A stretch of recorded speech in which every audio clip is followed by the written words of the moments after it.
into the last segment of the comprehension, and this is called replacement of words. Now, before we go into what and what we need to understand under this, I want us to pay close attention to something that over 98% of us do not pay attention to, and that is the instruction. Now, if you go to the instruction of this, you see something like this. It says, for each of the following words, find another word or phrase that means the same and can replace it as used in the passage. I want us to pay attention to some key words here. It said, find another word or phrase. One. So we have to look for another word, or it can be a phrase, okay, that means the same thing as the one that is underlined. Two, we should also make sure that it can replace it exactly the way it is in the passage. That means that whenever you write your answer under this section, remove theirs, put in your own, and read the sentence. Can I say that again? Now, when you should write your answer under replacement of words, remove theirs, put in your own, and read the sentence. If the sentence still flows, normally you are right. But if it doesn't, something is wrong somewhere. Now, let's see some rules that can help us. Number one, I said, if the underlined word begins with a small or capital letter, replace with the same. A lot of people don't take cognizance of this. If they underline a small letter, the word they gave it to replace begins with a small letter, make sure your answer begins with a small letter. If they underlined and it begins with a capital letter, make sure your own answer also begins with a capital letter. Let's have an example. Let us see why it is essential now. We have an example where it says, in the advanced countries, citizens' welfare is paramount. In the advanced countries, citizens' welfare is paramount. The word advanced is replaced, is underlined. Now, which word can replace the word advanced? If you're not, good. But it can also be wrong. Let's say an example. Now, you now wrote your answer as developed. You are correct, but you are wrong. Why are you wrong? Now, the instruction again. For each of the following words, find another word or phrase that means the same and can replace it as it is used in the passage. In the passage, how is it used? Small letter, but you are replacing it with what? Capital letter. Secondly, what makes it even wrong? If you are replacing with this, you are using this to replace this, you are still wrong. Why are you wrong? You cannot use a capital letter in the middle of a sentence. A capital letter cannot be used in the middle of the sentence when it is not a proper noun. That means that if we now say developed countries, you know that is starting the sentence now, and now replace with small letter, you will be wrong again. So if a small letter is underlined, replace with a small. If a capital letter is underlined, also replace with what? Capital letter. Two, if the word underlined comes after the article a or an, very careful with this.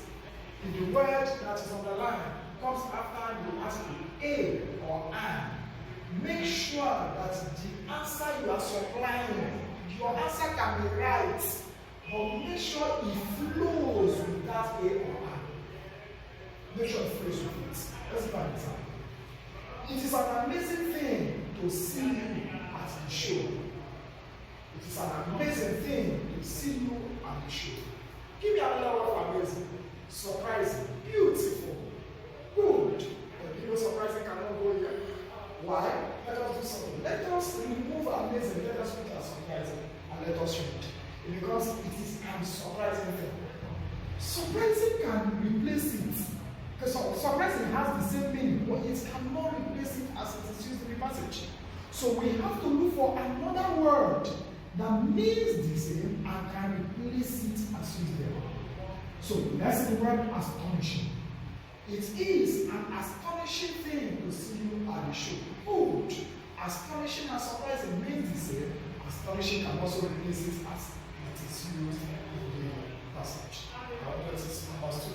Good. 3.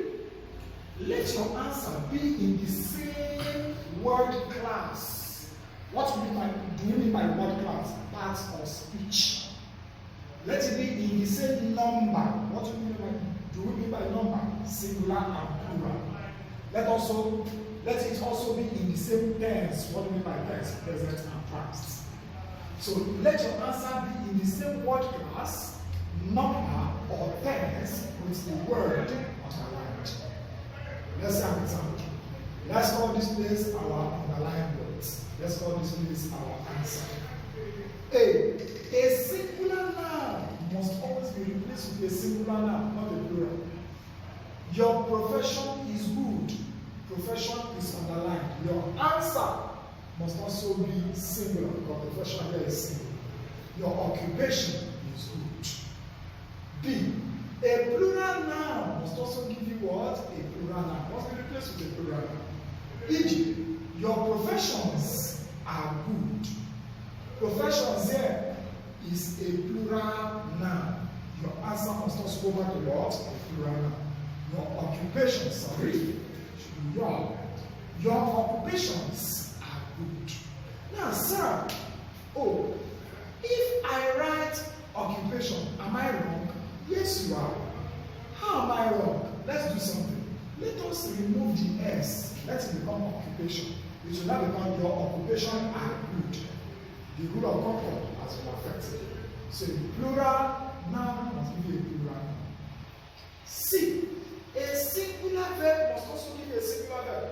Let us do something. Now listen to this. Any verb on earth that ends in S is singular. Let me say that again. Any verb on the face of the earth that ends in S is a singular verb. E.g., sings is singular, dances is singular, runs is singular, eats is singular. Whereas any verb that does not end in S is a plural. Any verb that does not end in S, apart from it being in past tense, when it doesn't end in S, is a plural verb.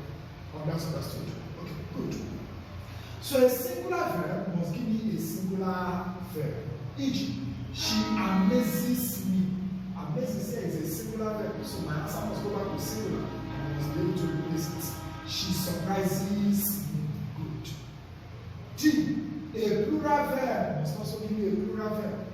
They amaze me will become they surprise me. E.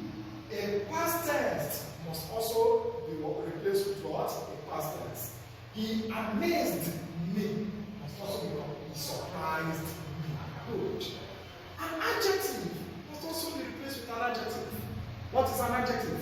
A word that tells us more about what? A noun that qualifies a noun. It is an amazing show. Amazing here is an adjective. What is it qualifying? Show.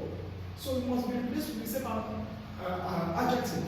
It is an astonishing show. What is that? An adverb must also be replaced with an adverb. Remember, under our grammatical names and function, I told us that any word that can answer the question when, where, how, why, and to what extent is what? Adverbial. Any word that can answer any of these 5 questions is what? Adverbial. So, amazingly, she came home. Which question can this answer? How? How did she come home? Amazingly. So, we are sure this is an adverb. And remember, 99.9% of accuracy must end in what? L-Y. 99.9% of accuracy must end in L-Y. So I can replace by saying, surprisingly, she came home. So adverb is also replaced with what? Class. Thus far, we have been able to look at all the types of questions that could be asked under a comprehension. And what are these again? Understanding the passage and give us 2 rules. talk about grammatical names and functions and give us about 5 diagrams.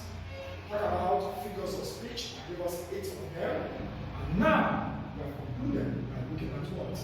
Replacement of words. Now, what is next? The next thing now is getting your persuasions. Sit down. Don't use any other external aid. Sit down with your persuasions. Try out at least 5 different comprehension passages. Try 5 different comprehension passages. After doing this, the answers at the back will help you to check whether you are right or wrong. But in a place where you are doubting the answers, please locate the director of Springboard Academy for further verification. Thank you.